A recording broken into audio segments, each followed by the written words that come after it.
तो last class में हम लोगों ने एयर मासेस पढ़े थे। तो एयर मासेस मैंने आपको कितने टाइप के बता दिए थे? 2 टाइप के बताए थे, कॉन्टिनेंटल और मरीन। कॉन्टिनेंटल और मरीन, जो कॉन्टिनेंट के ऊपर बनेंगे वो कॉन्टिनेंटल, जो पानी के ऊपर बनेंगे वो मरीन टाइम एयर मासेस। तो टोटल मैंने इनको भी जब फर्दर और एक्सप्लेन किया तो क्या बताया था? एंटार्क्टिक और आर्कटिक में जो बेसिकली बनते हैं वो कॉन्टिनेंटल ही होते हैं, ठीक है, बिकॉज क्या होगा वहां पे हमेशा पानी फ्रोजन रहता है। देन उसके बाद हम अगर आए थे कहां पे? Polar air masses between 30 to 60 degrees. वो कैसे थे? जो कॉन्टिनेंट के ऊपर बन रहे होंगे वो कॉन्टिनेंटल पोलर एयर मास, और जो पानी के ऊपर बन रहे होंगे मरीन टाइम पोलर एयर मास। ये आपको बता दिया। ऐसे ही ट्रॉपिकल में tropical continental air mass, tropical polar air मास। इतना हमने कंप्लीट कर दिया था। नाउ आज हमें पढ़ना है एयर फ्रंट्स।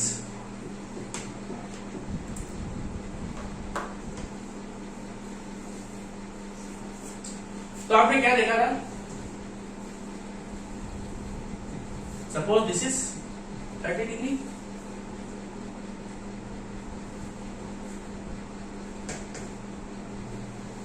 डिग्री, 90 डिग्री है, 30 डिग्री। तो एक साइड क्या है?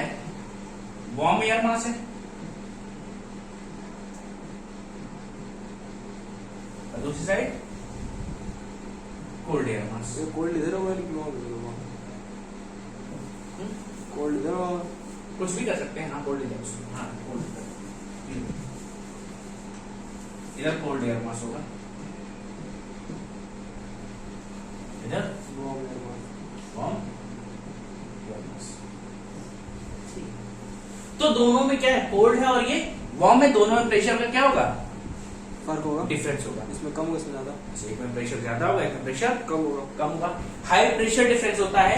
और जो इनके बीच में एरिया जो है, this area which separates the 2 air masses is known as air front. इसको क्या बोलते हैं हम? Air front. इसको फ्रंट बोलते हैं, ठीक। The area between the 2 air masses या region between the 2 air masses is known as front। ये बात क्लियर है? ठीक है, नोट कर लो। अगर ये मान लो दोनों के, अगर इनमें प्रेशर डिफरेंस ना हो, दोनों में सिमिलरिटी हो, तो क्या होगा? तो एयर फ्रंट होगा ही नहीं। एयर फ्रंट होगा ही नहीं होगा। ये बात क्लियर ना?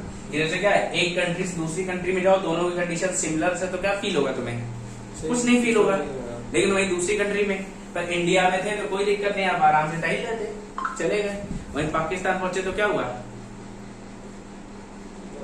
पूछ लिया आपसे, दिखाओ अपना आधार कार्ड, तो तुम्हारा आधार कार्ड कैसा हो जाएगा? बेआधार हो जाएगा। हो जाएगा नहीं हो जाएगा? इंडिया में तो कहीं दिखा दो, जब मुझे चलेगा तो सिचुएशंस चेंज हो जाएंगी। ये बात क्लियर है? तो क्या होगा अगर सिमिलर कंडीशंस हैं, तो एयर फ्रंट कैसा होगा? विल बी वीक होगा, भाई वीक होगा ना। अगर कंडीशन सिमिलर हो जाएगी थोड़ी थोड़ी सी, तो एयर फ्रंट वीक होगा। और जितना ज्यादा प्रेशर डिफरेंस होगा, यानी कंडीशंस में ज्यादा चेंज होगा, उतना ज्यादा फ्रंट स्ट्रांग होगा, ठीक है। तो क्या होगा? Higher the difference between air masses, stronger the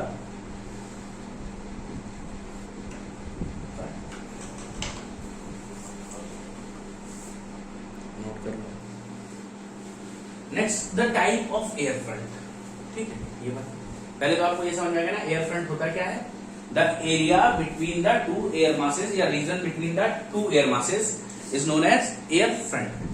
it acts like a wall between the 2 air masses. ये क्या है? 2 एयर मासेस के बीच में वॉल की तरह काम कर रहा है।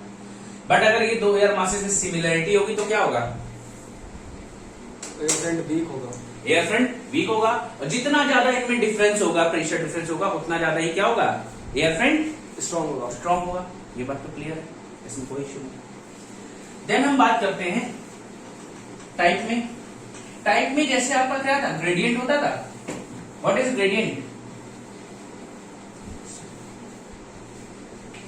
ग्रेडियंट क्या होता था? रेट ऑफ चेंज, बताया था ना मैंने। Rate of change is gradient. वैसे ही यहां पे क्या है, क्लाइंब। यहां पे क्या है, rate of pressure change. Climb क्या है, rate of pressure change. Pressure जितनी तेजी से चेंज हो रहा होगा उतना ही ज्यादा क्या होगा, Climb. दोनों में डिफरेंस होगा। ठीक है। तो जब ये फ्रंट्स के बीच ये क्या होगा, एयर मासेस के बीच फ्रंट बन रहा है। So these are also known as, जहां पे क्या हो, हाई प्रेशर डिफरेंस हो, so they are called as baroclinic. Air fronts with high pressure difference are known as baroclinic fronts.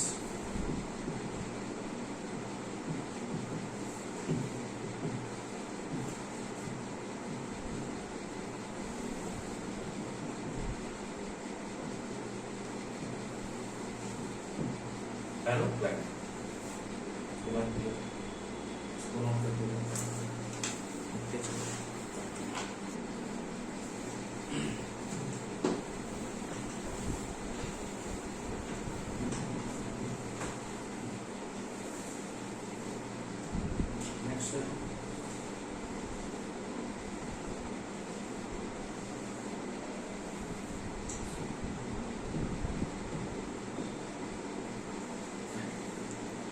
Clear.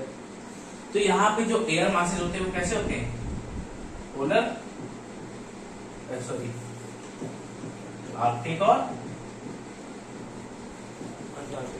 Antarctic. और अगर अभी हम नदर हेमिस्फीयर में है तो आर्कटिक। ठीक है। देन 60 डिग्री का अराउंड क्या होते हैं, पोलर एयर मास। कोई दिक्कत है, 60 डिग्री का अराउंड क्या होंगे, पोलर एयर मास। तो इधर से क्या चल रही होती है, पोलर ईस्टर्ली चल रही होगी। इधर विंड कौन सी होगी, पोलर ईस्टर्ली। देखो ये सब मैं पढ़ा चुका हूँ। और दूसरी साइड से कौन सी विंड आ रही होगी, इधर से सब ट्रॉपिकल वेस्टर्ली। सही से बताओ नाम इसका।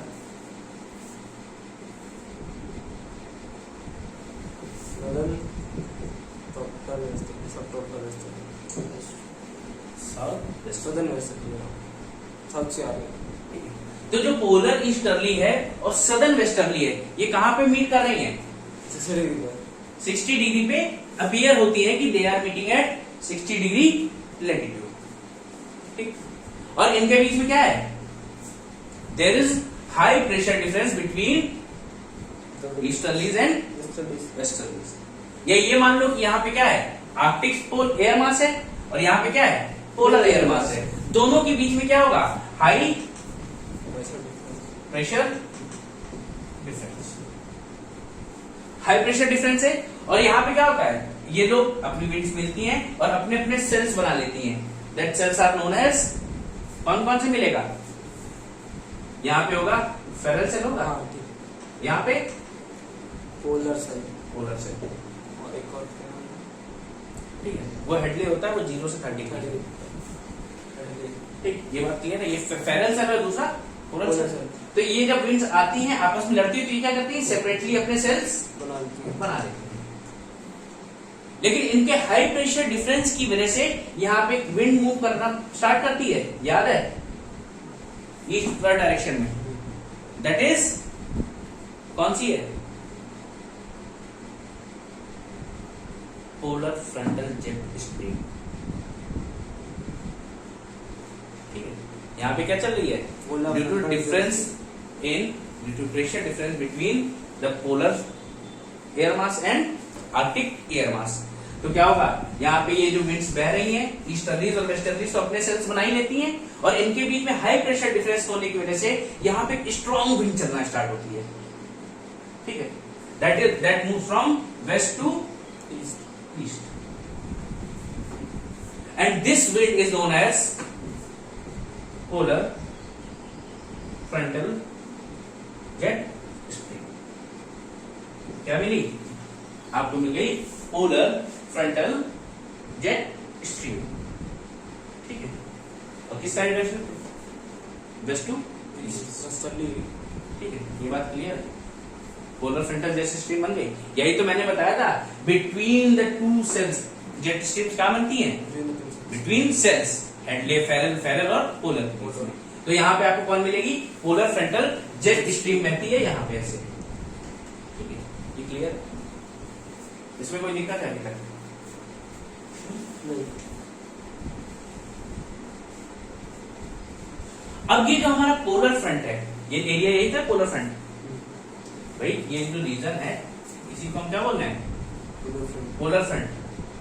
अब ये जो इधर से क्या चल रही है? ईस्टर्ली, और इधर से चल रही है वेस्टर्ली। चल तो रही है एक दूसरे के साथ, लेकिन ये पोलर जो फ्रंट है ये क्या होता है? कभी मूव नहीं होता। Westerlies and easterly do not make any movement in the polar front, so this polar front is known as stationary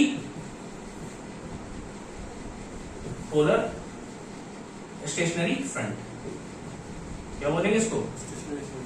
stationery front. तो एक आपने बैरोक्लाइन पढ़ा, दूसरा है स्टेशनरी फ्रंट। स्टेशनरी फ्रंट क्यों बना? एक तरफ से ईस्टर्ली चल रही है, दूसरी तरफ से वेस्टर्ली चल रही है। दोनों ईस्टर्ली और वेस्टर्ली जहां मिलती हैं, अपीयर करती है कि मीट कर रही हैं, बट ये क्या कर रही हैं? ये अपने अपने सेल्स बना लेती हैं। सेल्स बना लेती है, तो यहाँ क्या है? डिफरेंट एयर मासेज है। एयर मासेज है, डिफरेंट प्रेशर। डिफरेंट प्रेशर की वजह से यहाँ प्रेशर ग्रेडियंट क्या होगा? हाई होगा। हाई प्रेशर ग्रेडियंट की वजह से यहाँ पे विंड चलना स्टार्ट होती है, that is polar frontal jet stream. जिसका डायरेक्शन क्या है? West to east. डायरेक्शन है वेस्ट टू ईस्ट। ये बात क्लियर है? अभी क्या हो रहा है कि इधर से वेस्टर्ली ना तो इसको हिला पा रही, ना उधर से ईस्टर्ली, और ये तो फ्रंट कैसा हो गया? Stationary, because it has no movement. Clear? Note down. ठीक है, तो क्या लिखा है इसमें? Polar easterly and south westerly appears to meet at 60 degree. ठीक है, due to high pressure gradient they create a front and also forms a strong wind, that is polar frontal jet stream। ये बात clear है? कोई दिक्कत नहीं आता। Then इसके बाद क्या बताया मैंने आपको? अभी क्या हो रहा है? The easterlies and westerlies are not able to move the front, so this front is stationary front। Front कैसा है? स्टेशनरी फ्रंट है।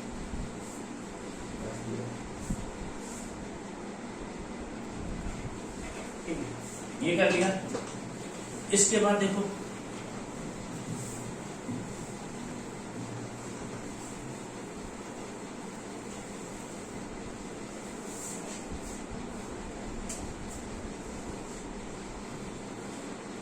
Degree, 60 degree and 30 degree. अभी हमारे पास जो वेस्टर्लीज चल रही थी, वेस्टर्लीज के साथ साथ वहां रॉसबी वेव्स तो होंगी। ठीक है, रॉसबी वेव्स होंगी। तो रॉसबी वेव्स कैसा मूव करती हैं? In upper atmosphere Rossby wave moves like a snake like structure. मैंने आपको बताया था ना, प्रेशर ग्रेडियंट और कोरियोलिस फोर्स दोनों एक साथ काम कर रहे हैं। तो प्रेशर ग्रेडियंट क्या करता है? ऊपर की तरफ पुश कर रहा है, और कोरियोलिस फोर्स नीचे की तरफ पुश कर रहा है। तो क्या होता है? Rossby waves start to move like snake. अब ये स्नेक जो बन रही है वो कैसे बन रही होगी? ये बताइए आप लोग। ऐसे ऐसे ऐसे ऐसे बनेगी या ऐसे ऐसे? एक बार देखो, ये है यहाँ पे ऐसे ऐसे ऐसे ऐसे ये तरीके से बन रही होगी, वर्टिकली बन रही होगी। दूसरा क्या है? ऐसे बनेगी, हॉरिजॉन्टल बनेगी। तो ध्यान रखिएगा, जो Rossby wave snake like structure बनाते हैं, they tends to on above the surface from north to south। ठीक है, क्या we have Rosby waves in upper atmosphere which moves in snake like structure। कैसे मूव कर रही है? स्नेक लाइक स्ट्रक्चर से मूव कर रही है। ये बात क्लियर? अब अच्छा इसको देखो, ये कर क्या रही है? ये आपकी रॉसबी वेव से मान लो कहाँ है? अपर एटमॉस्फेयर में। इसका मूवमेंट देखो, ये ऐसे आ रही है, ये ऐसे आ रही है, ये ऐसे आ रही है, और फर्दर अगर ये ऐसे जाएगी तो कुछ ऐसे मूवमेंट दिखाई देगा। क्लियर? अगर इनसे मैं सर्कल्स बनाऊं, दिख रहा है?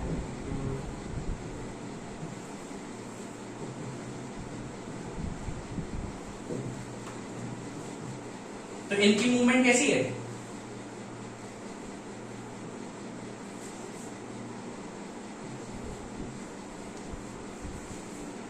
बोलो जल्दी बोलो।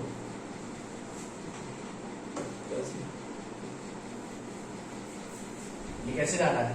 Circular circular. सर्कुलर है, कैसा हो जाएगा? Clockwise, anti clockwise? Anti clockwise.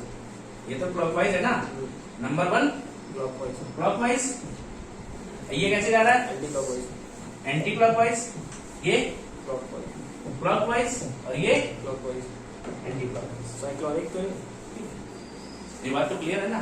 तो क्लॉकवाइज होगा तो साइक्लोनिक होगा, एंटी साइक्लोनिक होगा? साइक्लोनिक। क्लॉकवाइज है। Hmm, cyclonic. क्लॉकवाइज साइक्लोनिक होगा। एंटी साइक्लोनिक होगा। Anti cyclonic. Clockwise northern hemisphere में अगर आप हैं, if you are in northern hemisphere, तो क्लॉकवाइज मूवमेंट कैसा होता है? Anti clockwise, anti cyclonic. Northern hemisphere में तो नदर्न हेमिस्फीयर में, नदर्न हेमिस्फीयर में ही तो पढ़ा है ना? देख लो, आपके पास फिगर्स बने होंगे, अब अपना पीछे देखोगे खोल के, जहां मैंने आपको एंटी साइक्लोनिक और साइक्लोनिक कंडीशंस बताई, वहां पे बहुत कायदे से बना हुआ है। देन ये कैसा है? Anti cyclonic. Anti anti cyclonic. Clockwise है तो साइक्लोनिक। एंटी क्लॉकवाइज है तो तो साइक्लोनिक। कैसा बनेगा? साइक्लोनिक। साइक्लोनिक। ये क्लॉकवाइज है तो एंटी साइक्लोनिक। एंटी साइक्लोनिक, और ये एंटी क्लॉकवाइज है तो साइक्लोनिक। ये मूवमेंट आपको समझ में आ रहा है? अगर क्या हो रहा है, क्लॉकवाइज है तो एंटी साइक्लोनिक, एंटी क्लॉकवाइज है तो साइक्लोनिक, क्लॉकवाइज है तो एंटी साइक्लोनिक। तो 1 2 3 4, 1 और 3 कैसे हैं? Anti cyclonic, and 2 and 4 are cyclonic. इसमें कोई दिक्कत है? ये फिगर बनाओ फटाफट से, जल्दी से।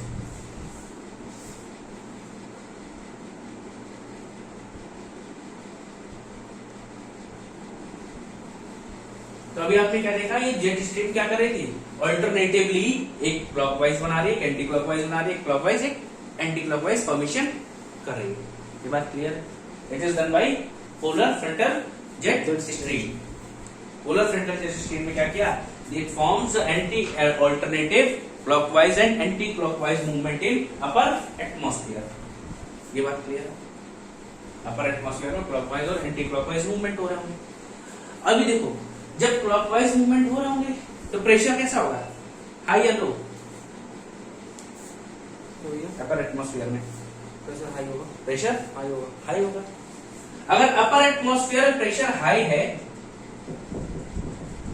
तो नीचे क्या होता है? भाई आपने पढ़ा होगा, यहाँ पे अगर मैं लो प्रेशर लिख देता हूं तो यहाँ, हाई प्रेशर। ये तो याद है ना? हाँ। ये तो बहुत अच्छे से पढ़ा था ना। तो क्या हो रहा होता? अगर अपर एटमॉस्फेयर प्रेशर हाई है तो सरफेस पे क्या होगा? Low pressure. लो प्रेशर होगा। बात क्लियर? तो that means the winds at the upper atmosphere are opposite to surface. ये बात क्लियर? भाई जो सरफेस पे विंड्स बह रही हैं वो क्या होंगी? अपर एटमॉस्फेयर के कंपैरिजन में क्या होंगी? अपोजिट डायरेक्शन में होंगी। ये बात क्लियर है? लिखते जाओ।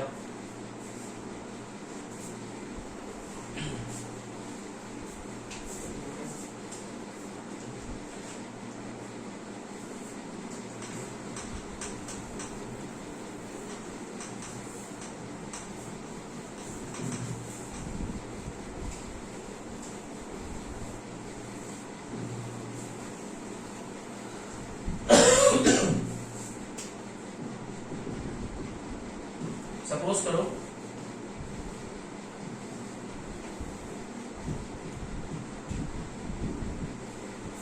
मैं यहाँ पे जेट स्ट्रीम का एक सिंगल लूप ले लूं, ठीक, जेट स्ट्रीम का सिंगल लूप लूंगा, एक ऐसी मूवमेंट है, क्लॉकवाइज मूवमेंट है, anti cyclonic, low pressure, low pressure, ठीक है, क्लॉकवाइज मूवमेंट है, लो प्रेशर है, प्रेशर, इसमें कोई दिक्कत नहीं। तो यहां पे मूवमेंट कैसा है, साइक्लोनिक है अपर एटमॉस्फेयर में। तो भैया ग्राउंड लेवल पे क्या होगा, सरफेस पे लो प्रेशर, एंटी साइक्लोनिक ही तो होगा, एंटी साइक्लोनिक होगा। तो ऊपर से विंड्स कौन सी आती हैं, ईस्टर्ली, पोलर ईस्टर्ली, ईस्टर्ली, इधर से सदर्न ईस्टर्ली, वेस्टर्ली। अभी क्या करेंगे, ये जो जेट स्ट्रीम की वजह से क्या हो रहा है, ये लोग पोलर फ्रंट को मूव कराने की कोशिश कर रहे हैं। Due to strong pressure difference, due to high pressure difference, the jet stream starts at moving and the westerlies and easterly and easterly tries to move the air front, ये बात clear. भाई नीचे अगर एंटी साइक्लोनिक है तो ऊपर cyclonic है, तो दोनों के मूवमेंट कैसे हो जाएंगे, अपोजिट हो जाएंगे। अपोजिट मूवमेंट की वजह से क्या होगा, भाई नीचे से ईस्टर्ली चल रही तो नीचे से धक्का लगाएगी, ऊपर से वेस्टर्ली चल रही तो ऊपर से धक्का लगाएगी, और प्रेशर ग्रेडियंट बहुत ज्यादा है, इसकी वजह से क्या होगा, they cause movement in air front, ठीक है। अगर प्रेशर इक्वल होता तो स्टेशनरी रहता, तो स्टेशनरी में क्या दिक्कत हो रहेगी, ये जेट स्ट्रीम के मूवमेंट की वजह से हो रहा है हाई स्पीड, वेस्टर्ली नहीं हो रहा है, नहीं, प्रेशर ग्रेडियंट बहुत ज्यादा है, कोरियोलिस फोर्स और प्रेशर ग्रेडियंट काम कर रहे थे, तो जेट स्ट्रीम का मूवमेंट कैसा हो गया, वेस्ट टू ईस्ट हो गया। अगर जेट स्ट्रीम ने कैसा बनाया, ऊपर एटमॉस्फेयर में साइक्लोनिक बनाया, तो सरफेस में कैसा होगा, एंटी साइक्लोनिक होगा ना, ये तो क्लियर है।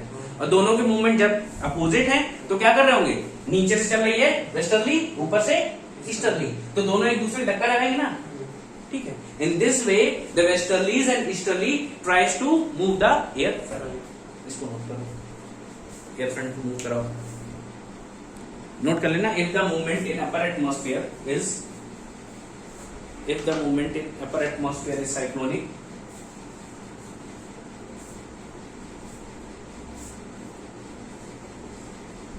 upper atmosphere is cyclonic,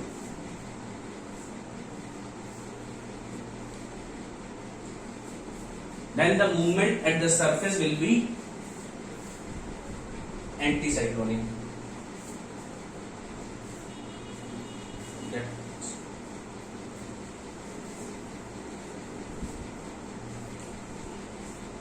It can be vice versa, मतलब क्या हो सकता है, अगर अपर एटमॉस्फेयर में एंटी साइक्लोनिक है तो सरफेस में कैसी हो जाएगी, साइक्लोनिक हो जाएगी।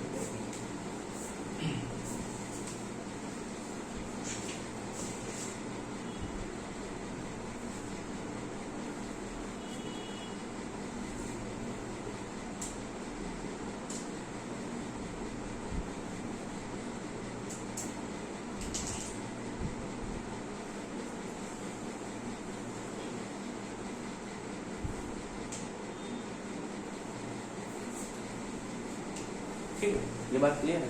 तो जिसकी वजह से क्या हो रहा है, एक तरफ हाई प्रेशर क्रिएट हुआ, एक तरफ लो प्रेशर क्रिएट हुआ, तो हाई प्रेशर वाला क्या करेगा, लो प्रेशर की तरफ पुश कर सकता है ना, और अल्टरनेटिवली ये मूवमेंट बन रहे हैं, ये बात तो क्लियर हो रही ना भाई। इधर लो प्रेशर बना, इधर तो कैसा बन रहा होगा, हाई प्रेशर, तो एक बार इधर से मूव कर रहे हैं, एक बार इधर से मूव कर रहे हैं, एक बार इधर से मूव कर रहे हैं, एक बार इधर से मूव कर रहे हैं, तो क्या हो रहा है, winds westerlies and easterlies tries to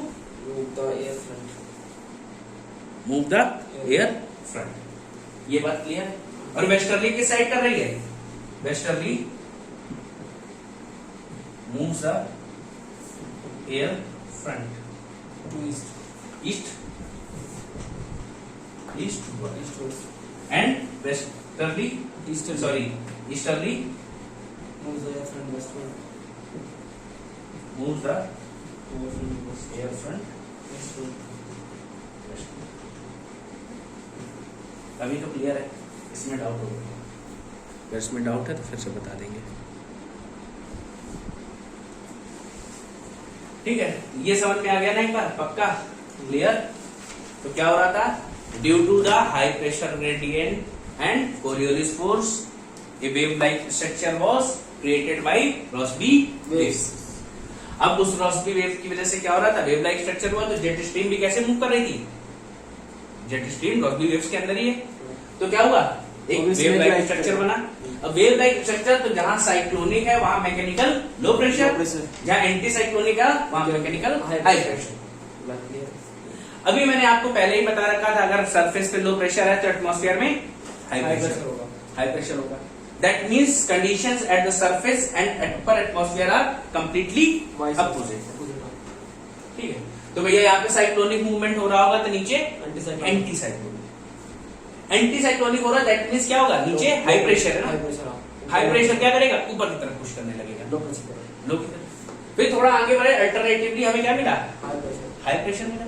high pressure क्या कर रहा होगा, लो प्रेशर नीचे तरफ, लो प्रेशर की तरफ नीचे मूव कर रहा होगा। तो ये क्या हो रहा है, इसी तरीके से। तो यहाँ पे विंड्स कौन सी चलती है, एक तरफ ईस्टर्ली चलती है, एक तरफ वेस्टर्ली चल रही है। यही विंड्स क्या करेंगी, जब प्रेशर लो होगा तो ऊपर की तरफ उठ रही है, जब प्रेशर हाई होगा तो नीचे की तरफ जा रहा है। तो जब ऊपर की तरफ से कौन सी विंड काम कर रही है, ऊपर ऐसे ईस्टर्ली काम कर रही है, तो ईस्टर्ली हाई प्रेशर की तरफ से नीचे जा रही है, और नीचे की तरफ से वेस्टर्ली जो लो प्रेशर में जा रही है, लो प्रेशर से ऊपर जा रही है। बस अब समझ आएगा।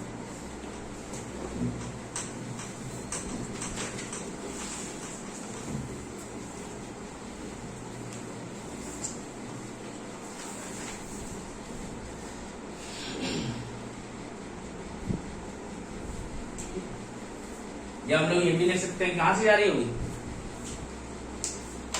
जब साइक्लोनिक होगी टुवर्ड्स द पोल, है ना, जहां पे अपर एटमॉस्फेयर साइक्लोनिक है वहां पे टुवर्ड्स द पोल जा रही है ना, और जहां एंटी साइक्लोनिक है टुवर्ड्स द इक्वेटर।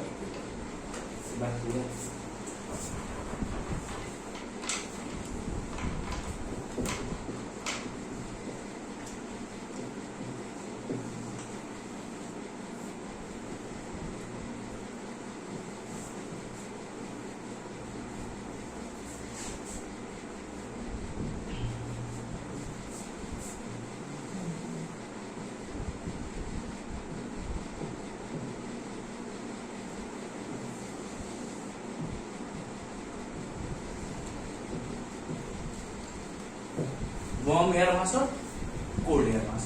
तो कभी कभी क्या होता है, कोल्ड एयर पुश कर रहा है वार्म एयर मास को, करता है, और कभी कभी वार्म एयर कोल्ड एयर को पुश करती है। ठीक है, तो जब वार्म विंड क्या कर रहा है, जब warm wind pushes the front is called warm front. अभी क्या कर रही हो, वार्म विंड जब पुश कर रही है फ्रंट को, that is known as warm front. When warm air mass pushes the front is called warm air front।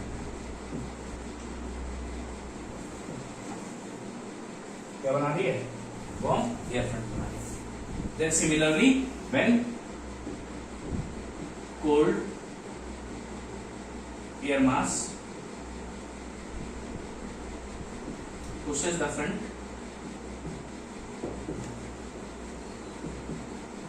known as cold air front। ये दोनों बात समझ। अभी अच्छा ये बताओ, इन दोनों में से कौन किसको पुश कर सकता है, कोल्ड वार्म को, कोल्ड वार्म को पुश कर सकता है, और वार्म कोल्ड को कर सकता है कि इतना नहीं, क्योंकि इसका हाई प्रेशर, इसका देखो जब कोल्ड होगा तो इसका क्या होगा, डेंसिटी ज्यादा होगी, डेंसिटी ज्यादा तो वेट ज्यादा होगा। ये क्या है, वार्म एंड डेंसिटी कम होगी और वेट कम होगा। अब वही समझो कि एक बहुत बड़ा, जो आप कॉटन बॉल देते हो, आपने कॉटन बॉल देखी, एक तरफ बॉल है जो बहुत डेंस है, एक तरफ कॉटन बॉल है। तो जब आप कॉटन बॉल लेके आते हो दोनों पास में, तो क्या कॉटन बॉल को आप पुश करोगे, कॉटन बॉल पुश किया तो क्या इस वाली साइड पे, सॉलिड वाली साइड पे कोई फर्क पड़ेगा? नहीं पड़ेगा। लेकिन कॉटन बॉल क्या होगा, धीरे धीरे ऐसे डिफॉर्म हो जाएगा, ऊपर की तरफ डिफॉर्म होकर उठने लगेगा, राइज होगा ना। जैसे आप देखते हो क्या, पानी जब किसी पत्थर से टकराता है क्या होता है, वो चलता है। ऊपर की तरफ राइज होता है। ये बात तो क्लियर है ना। ऐसे ही यहाँ भी क्या होगा, जब कोल्ड जब वार्म की तरफ पुश करता है तो इसको तो पुश कर देगा, लेकिन जब भी वार्म पुश करेगा तो क्या होगा, ऊपर चल जाएगा। वो इंक्लाइन होगा। ये बात क्लियर है, कोई दिक्कत? इसलिए ट्रोपोपॉज का ऊपर एकदम वार्म होता है, गर्म टेम्परेचर का। The warm air mass is lighter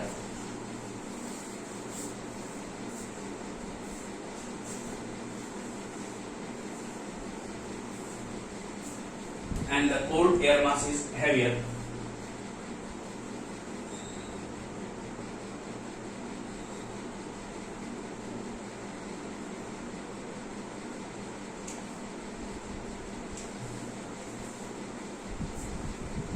And the cold air mass is heavier. When the warm air mass, when the warm air mass pushes the cold air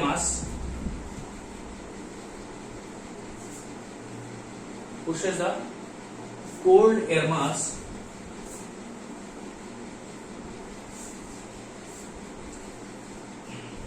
the warm air mass will rise. The warm air mass will rise as it is unable to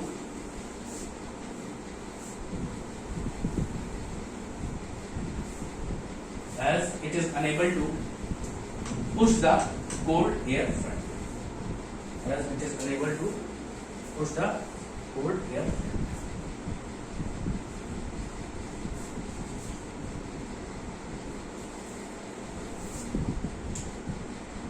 ये बात clear थी? जैसे क्या अभी क्या होगा, इधर warm होगा और इधर कोल्ड एयर मास, तो वार्म वाला इधर को पुश करेगा और यहाँ पे क्या है, कोल्ड एयर मास है।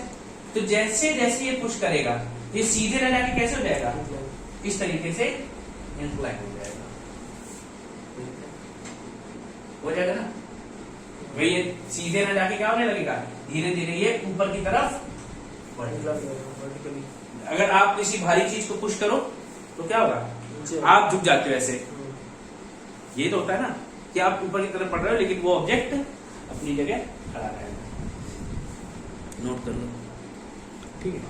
तो देखो क्या हुआ, वार्म विंड्स कहाँ गई, धीरे धीरे ऊपर की ओर राइज हुई।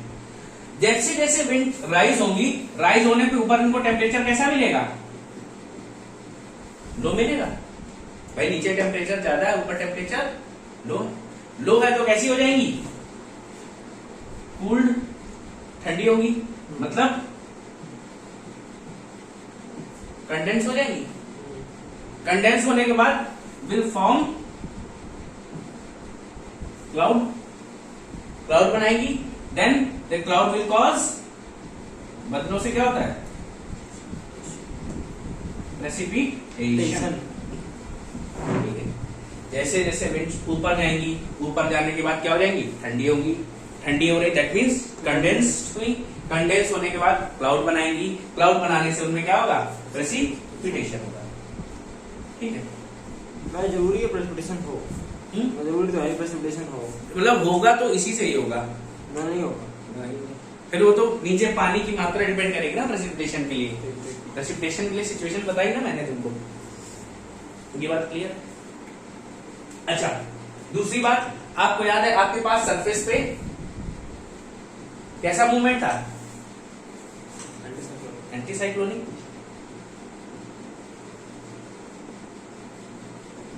एंटीसाइक्लोनिक है तो प्रेशर कैसा होगा, high high high high pressure, high pressure होगा, हाई pressure। सरफेस पे, हाँ हाई प्रेशर, और ये स्पाइरली इनवर्ड मूवमेंट होगा। मूवमेंट कैसा होगा, स्पाइरली इनवर्ड इनवर्ड मूवमेंट होगा। Pressure gradient high pressure. भाई जब तक प्रेशर ग्रेडियंट अगर हाई नहीं है तो विंड्स क्या फास्ट मूव करेंगी? कर सकती हैं? बताओ, बोलो बोलो। नहीं करेंगी ना, तो क्या होगा? High pressure gradient forms strong wind. ठीक है, ये बात क्लियर। अगर ये कंडीशंस कहां थी? सरफेस पे थी। ठीक है, तो अपर एटमॉस्फेयर में क्या होगा?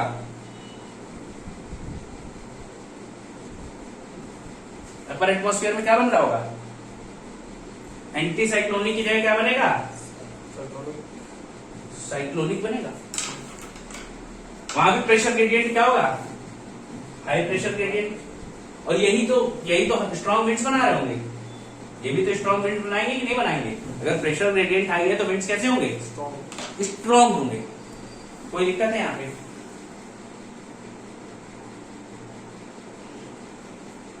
ठीक है, अभी ये क्या बन गया? साइक्लोन बने।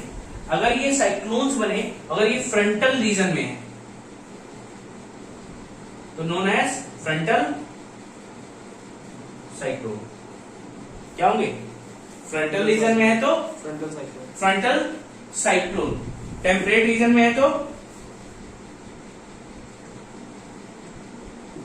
Temperate cyclone.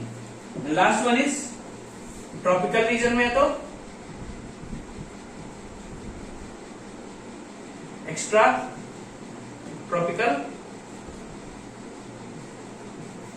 साइक्लोन्स। ठीक,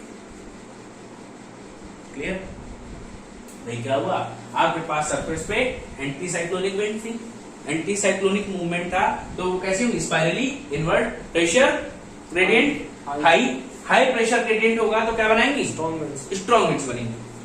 अगर सरफेस पे एंटी साइक्लोनिक है तो अपर एटमॉस्फेयर में साइक्लोनिक होगा। साइक्लोनिक होगा। साइक्लोनिक होगा तो प्रेशर हाई होगा। हाई नहीं, साइक्लोनिक तो लो होगा ना। हाँ, लो प्रेशर। लो प्रेशर हो जाएगा, विंड्स वीक हो जाएंगे। प्रेशर ग्रेडियंट ज्यादा रहेगा ना। हाई प्रेशर ग्रेडियंट होगा। ठीक, हमें तो प्रेशर ग्रेडियंट से मतलब है जितना ज्यादा प्रेशर ग्रेडियंट होगा उतना ज्यादा स्ट्रॉन्ग विंड होगी, विंड चलेंगी। स्ट्रॉन्ग विंड चलेंगी। स्ट्रॉन्ग विंड्स की वजह से क्या बनेंगी? अब ये साइक्लोनिक कंडीशंस है तो साइक्लोन्स बन जाएंगे। And this cyclones will be, अगर फ्रंटल रीजन में है तो फ्रंटल साइक्लोन, ट्रॉपिकल रीजन में है extra tropical cyclone, and temperate region में है तो टेम्परेट साइक्लोन्स। इसमें कोई दिक्कत है यहां तक?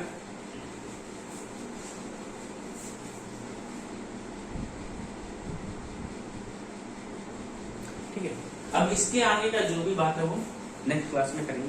ये बात यहाँ तक क्लियर है सभी को? इसको अच्छे से रिवीजन करना। जितना आप रिवीजन करोगे उतना आपको फायदा होगा।